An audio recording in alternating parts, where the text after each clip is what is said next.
Le lancement du livre Traces de nos parents, un recueil d'écrits de Félix Thibaudot sous la direction de Germaine Comeau, a eu lieu au Richelieu ce mercredi 31 juillet. Mon nom, c'est Germaine Comeau, et puis j'ai travaillé dans le domaine de l'édition presque toute ma vie. J'ai publié moi-même 3 romans. Le livre de 316 pages est le fruit d'une collaboration entre la Société historique acadienne de la Baie-Sainte-Marie et la Société acadienne de Clare.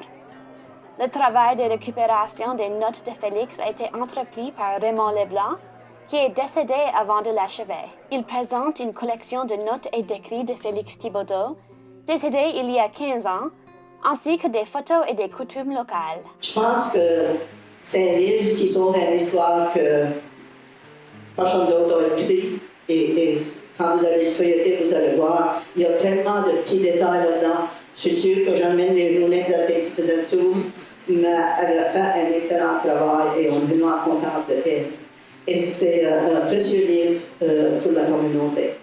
Comme on raconte qu'au début, elle a reçu 15 boîtes d'écrits qu'elle a surnommées la brique, en raison de l'énorme quantité de documents. Quand on m'a premièrement présenté le matériel, c'était très volumineux, et puis il y avait les 2 choses qui manquaient, c'était un fil conducteur et puis également il y avait beaucoup de répétitions dans les textes. So, j'ai choisi, parce que la Société historique m'avait présenté les textes originaux de Félix qu'il avait lui-même mis dans des documents Word, donc des versions électroniques. So, il dit si je peux travailler à partir de ces textes originaux, ça m'intéresse de travailler sur le projet. Et finalement, j'ai trouvé le fil conducteur qui manquait, surtout axé sur la vie des personnes qui ont habité avant nous à la Baie-Sainte-Marie. Quand ils ont arrivé ici, ils ont eu à façonner leur mode de vie à partir de la mer, de la terre et de la forêt. Donc ces 3 principaux thèmes-là ont agi comme toile de fond pour le développement du projet. Elle dit avoir passé de nombreuses journées de recherche au Centre acadien pour trouver et reproduire les dessins et les écrits de Félix à partir des manuscrits originaux. Il n'était pas présent dans certains des documents dactylographiés. Vraiment, je trouve que j'y ai travaillé pendant 2 ans, puis je me suis jamais tannée parce que j'étais toujours demeurée convaincue que ce livre ici avait vraiment une valeur pour sauvegarder notre culture et notre héritage. Le livre a été publié à 300 exemplaires par les éditions de la francophonie. Et Germaine précise qu'il est possible d'en produire davantage en fonction de la demande. La Société acadienne de Clare a soutenu le processus d'écriture du livre en veillant à ce que les processus d'édition et de droit se déroulent. Société acadienne de Clare appuie toujours des auteurs. C'est vraiment important d'avoir des livres qui reflètent notre langue et notre culture.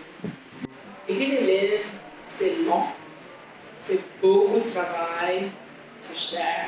Et en plus, le mode lit moins en moins, right? So, tout ça ensemble, en plus avec l'insécurité linguistique qui fait qu'on n'ose point écrire en français, fait en sorte qu'il n'y a pas beaucoup de livres qui sont en train d'être publiés ces derniers temps. So, quand est-ce que la Société historique a venu voir la Société acadienne avec un projet, c'est sûr qu'on ne s'est pas posé la question de comment est-ce qu'on allait appuyer ce fabuleux projet de publier ce livre, ce dernier manuscrit à Félix. Un deuxième lancement aura lieu le 11 août au Centre de curling de Clare. Et moi-même, on a décidé on a changé le nom le titre du livre plusieurs fois.